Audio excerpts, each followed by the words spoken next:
ರೈತ ದೇಶದ ಬೆನ್ನೆಲುಬು ಅಂತಾರೆ, ಆದ್ರೆ ಅದೇ ರೈತನಿಗೆ ಎಷ್ಟು ಪ್ರಾಬ್ಲಮ್ ಇದೆ ನೋಡಿ. ಹಾಯ್ ಹಲೋ ಎಲ್ಲರಿಗೂ ನಮಸ್ತೆ. ನಾನಿವತ್ತು ನಮ್ಮ ಹುಣಸೂರಿನ ಕಟ್ಟೆಮಾಡಿ ಟೊಬ್ಯಾಕೋ ಬೋರ್ಡ್ ಮಂಡಳಿ ಹತ್ರ ಇದ್ದೀನಿ. ಟೊಬ್ಯಾಕೋ ಬೆಲೆ ಕುಸಿದ ಕಾರಣಕ್ಕೆ ನಮ್ ರೈತರು ಮೇಲಧಿಕಾರಿಗಳಿಗೆ ಅಪ್ರೋಚ್ ಮಾಡಿದ್ದಾರೆ.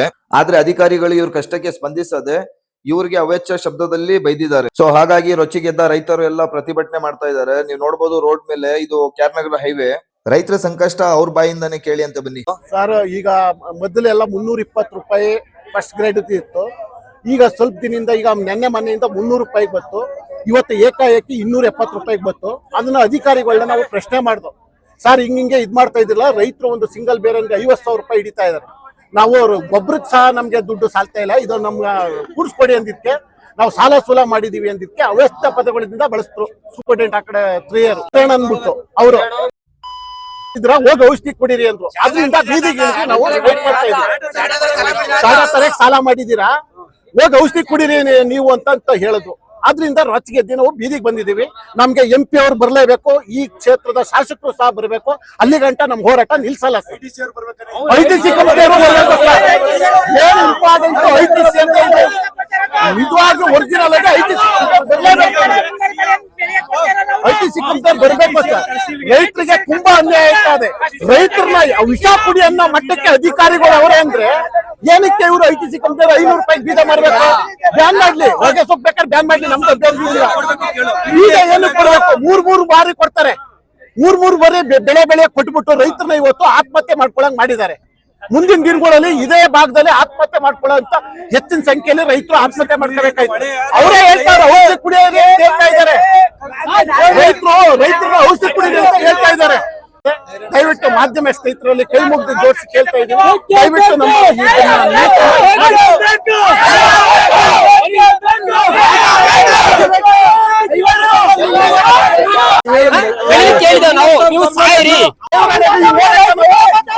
ನಿಲ್ಸಲ್ಲ.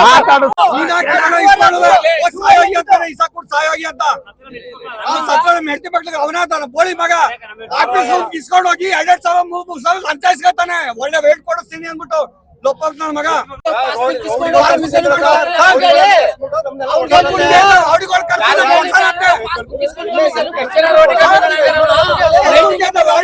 ಇದಕ್ಕೆ ಸಂಬಂಧಿಸಿದ ಶಾಸಕರಾಗ್ಲಿ, MP ಆಗ್ಲಿ, ಇಲ್ಲ ಅಧಿಕಾರಿಗಳಾಗ್ಲಿ ಇದಕ್ಕೆ ಯಾವ ತರ ಇವರು ಸ್ಪಂದಿಸ್ತಾರೆ ಅಂತ ನೋಡೋಣ. ಈ ರೀಲ್ ನ ನೀವು ಆದಷ್ಟು ಶೇರ್ ಮಾಡಿ. ಈ ರೀಲ್ ಶೇರ್ ಮಾಡೋ ಮುಖಾಂತರ ಇಂಡೈರೆಕ್ಟ್ ಆಗಿ ನಾವು ಸಪೋರ್ಟ್ ಮಾಡೋದ.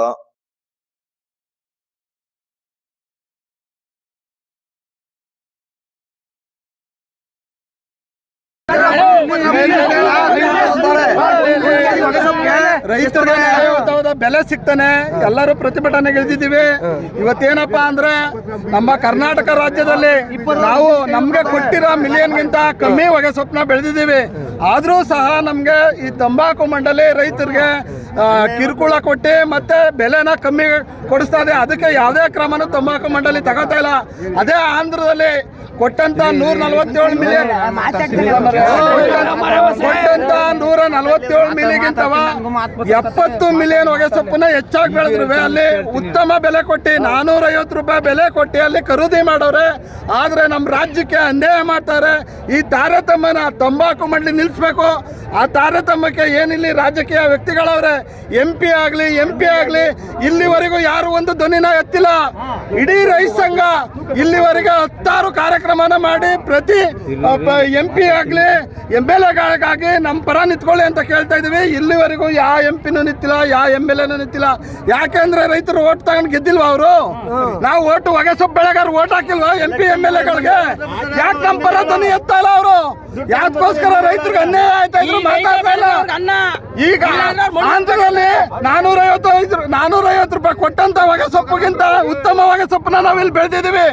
ಅದನ್ನ ತಾರತಮ್ಯನ ಯಾಕೆ ನಮ್ಮ ರಾಜ್ಯದ ಪ್ರತಿನಿಧಿಗಳು ಯಾಕೆ ಕೇಳ್ತಾ ಇಲ್ಲ? ಮುಖ್ಯಮಂತ್ರಿಗಳಾಗ್ಲಿ, ಇಲ್ಲಿನ ಸಂಸದರಾಗ್ಲಿ, ಇಲ್ಲಿನ MLAಗಳು, ಪಿರಿಯಾಪಟ್ಟಣ ಶಾಸಕರು 6 ಬಾರಿ ಗೆದ್ದವರ ತಂಬಾಕು ಬೆಳೆಗಾರರ ಓಟ್ ತಗೊಂಡು. ಹಂಗಾದ್ರೂ ಇಲ್ಲಿವರೆಗೂ ಒಂದು ದನಿ ಎತ್ತಿಲ್ಲ. ಎಷ್ಟೇ ದಿನ 3 ದಿನಕ್ಕೂ ಮಾರ್ಕೆಟ್ ಬಾಗ್ಲು ಬಂದ್ ಮಾಡ್ತಾವ್ರೆ ರೈತರು. ಅವ್ರ ಪರ ಬಂದು ಯಾರು ನಿಂತ್ಕೊತಾ ಇಲ್ಲ. ಅದಕ್ಕೆ ನಾವು ಹೇಳ್ತಾ ಇದ್ದೀವಿ, ಅದೇ ರಾಮನಾಥ್ಪುರ ಶಾಸಕರಾದ ಇವರು ಮಂಜಣ್ಣ ಅವರು 5ನೇ ಬಾರಿ ಗೆದ್ದವ್ರೆ, ಮತ್ತೆ ತಂಬಾಕು ಮಂಡಳಿ ನಿರ್ದೇಶಕರಾಗವ್ರೆ. ಇಲ್ಲಿವರೆಗೆ ಒಂದ್ ಧ್ವನಿ ಎತ್ತಿಲ್ಲ. ಯಾಕೆ ಧ್ವನಿ ಎತ್ತಿಲ್ಲ? ಅವರು ಏನ್ ಮಾಡ್ತಾ ಇದ್ರು? ರೈತರ ಓಟ್ ತಗೊಂಡು ಗೆದ್ದಿಲ್ವ ಅವರು? ರೈತರಿಗೆ ಅನ್ಯಾಯ ಆಗ್ತದೆ ಅಂದ್ರೆ ಬಂದ್ ನಿಂತ್ಕೋಬೇಕು. ಈ ಮುಂದಿನ ದಿನಗಳಲ್ಲಿ ರೈತರು ಅವ್ರಿಗೆ ಪಾಠ ಕಲಿಸ್ಬೇಕು. ಮುಂದಿನ ದಿನಗಳಲ್ಲಿ ಈಗಿರೋ MLA ರೈತರ ಪರ ನಿಂತಿಲ್ಲ ಅಂದ್ಬಿಟ್ಟು ಮುಂದಿನ ದಿನಗಳಲ್ಲಿ ಅವ್ರು ಬಂದಂತ ಓಟ್ ಕೇಳಕ್ ಬಂದಂತ ಟೈಮಲ್ಲಿ ಹಳ್ಳಿಗಳಲ್ಲಿ ಅವ್ರಿಗೆ ಚೀಮಾರಿ ಹಾಕ್ಬೇಕು. ರೈತರನ್ನ ಮುಂದಿನ ದಿನ ಗೆಲ್ಲಿಸಬಾರ್ದು ಯಾರು.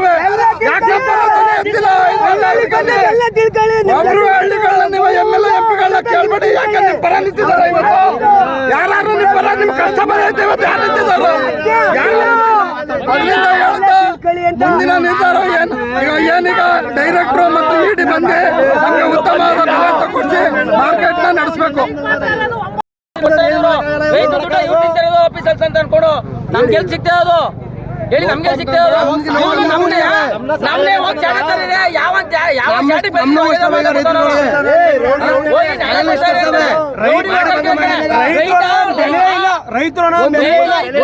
ಯಾರು ರೌಡಿನೂ ಬರಕ್ ಹಾಕಿದಿಲ್ಲ. ಇಲ್ಲಿ ರೈತ ಏನಂತ ತೋರಿಸ್ತಿಬೇಕಾದ್ರೆ ಅವ್ನು ಬಂದಿ ಇಲ್ಲಿಗೆ. ನನ್ನ ಮಗ ರಾಜಸ್ಥಾನ ಬಂದು ಇಲ್ಲಿ ಮತ್ತೆ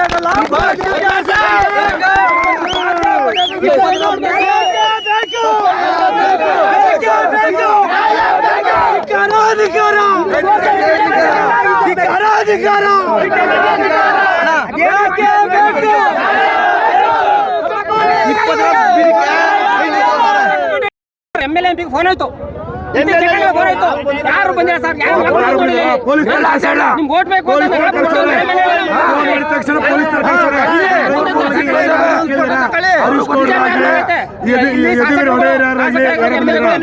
ಯಾರು ಒಬ್ರು ಬಂದಿಲ್ಲ ಸರ್. ಎಷ್ಟು ಗಂಟೆಲಿ? 9:30 9:30 ಫೋನ್ ಆಗಿರೋ ಸರ್. ಇನ್ನೂ ಅಲ್ಲಿವರೆಗೂ ಅವ್ರು ಬಂದ್ಬಿಟ್ಟು ರೈತರ ಸಮಸ್ಯೆ ಏನು ಈಗ ಆಗೈತೆ ಏನು ಅಂತ ಒಂದು ಮಾತಾಡಿಲ್ಲ ಅವರು. ಅದೇ ಅವ್ರು ಓಟ್ ಬೇಕು ಇನ್ನೊಂದು ಬೇಕು ಬಿಸಿಲು ಸುರಿತೀರಿ. ರೈತರು ಸಾಯ್ತಾ ಕೂತವ್ರೆ. ಇವಾಗ ನಮ್ಗೆ ರೈತರಿಗೆ ಲಾಸ್ ಆಗೈತೆ. ಲಾಸ್ ನಮ್ಗೆ ಕೊಡ್ಬೇಕು ಸರ್. ಮತ್ತೆ ಅವನು ರೈತರ ಸಾಯಿಲಿ ವಿಷಯ ಕೊಡ್ರಿ ಅಂತ ಅವನು ರೈತರ ಮುಂದೆ ಬಂದು ರೈತರ ಕಾಲ್ಗೆ ಕ್ಷಮೆ ಕೇಳಿ ಅವನ್ನ ಇದರಿಂದ ಈ ಒಂದು ತಂಬಾಕು ಅವನ್ನ ಸಸ್ಪೆಂಡ್ ಮಾಡ್ಬೇಕು. ರೈತರಿಗೆ ಇವತ್ತು ಎಷ್ಟು ನಷ್ಟ ಆಗ್ತದೆ, ಎಷ್ಟು ನೋವಾಗದೆ ಆತ ನನ್ನ ಮಗ ಅನ್ಭವಿಸ್ತಾರೆ. ಅವನು ನನ್ನ ಮಗ ಅಧಿಕಾರಿ ಈ ತರ ರೈತರಿಗೆ ಮಾತಾಡೋದು ತಿಳ್ಕೊಬೇಕು. ಅವನು ದಂಡೆ ಮಾಡ್ತಾವನೆ ದಂಡೆ ಮಾಡ್ತಾ ಇರೋದು ಯಾರ ಕಣಿತ ಗೊತ್ತಾ? ಪಾಸ್ಬುಕ್ ತಕೊಂಡ್ರು ಕಮಿಷನ್ಗೆ ಬೇಲ್ ಬಿಡಿಸ್ತವ್ರೆ. ಕಮಿಷನ್ಗೆ ಬೇಲ್ ಬಿಡಿಸ್ಬಿಟ್ಟು ಅವ್ರಿಗೆ ಅದೇ ಆಯ್ತದೆ ಹೊರತು ರೈತರಿಗೆ ಅದೇ ಆಯ್ತಲ್ಲ. ರೈತರಿಗೆ ಅದೇ ಆಯ್ತಲ್ಲ. ಕಮಿಷನ್ಗೆ ಪಾಸ್ಬುಕ್ ಅದು ಇದು ತಗೊಂಡು ಮಾಡ್ತಾವ್ರೆ. ರೈತರುಗಳು ಬೆಳಿಬೇಕು. ಕಮಿಷನ್ ಕಮಿಷನ್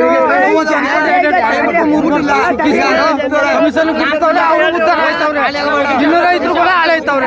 ಇದು ಏನಕ್ಕೆ? ಇದು ಅದನ್ನ ಕಮಿಷನ್ ಬಿಡ್ಸೋದ ಕ್ಯಾನ್ಸಲ್ ಮಾಡಿಸ್ಬೇಕು. ಕ್ಯಾನ್ಸಲ್ ಮಾಡಿಸ್ಬೇಕು. ಐಟಿ ಕಂಪ್ನಿಗೆ ಇದಿಲ್ಲ, ಬೇಡಿಕೆ ಇಲ್ಲ, ಸಿಗರೇಟ್ ಹೋಗ್ತಿಲ್ಲ ಅಂತ ಒಂದೆಲ್ಲ ಅಂತ ಹೇಳ್ತಾವ್ರೆ. ಬೇಡಿಕೆ ಇಲ್ಲ ಅಂತ ಹೇಳ್ತಾವ್ರೆ. ಬೇಡಿಕೆ ಇಲ್ಲ ಮೇಲೆ ಹೊಗೆ ಬೀಜ ಕೊಡ್ಬೇಕಾಯ್ತು. ಯಾಕೆ ಕೊಡ್ಬೇಕಾಯ್ತು ಹೊಗೆ ಬೀಜ? ಯಾಕೆ ಕೊಡ್ಬೇಕಿತ್ತು ಅವರು?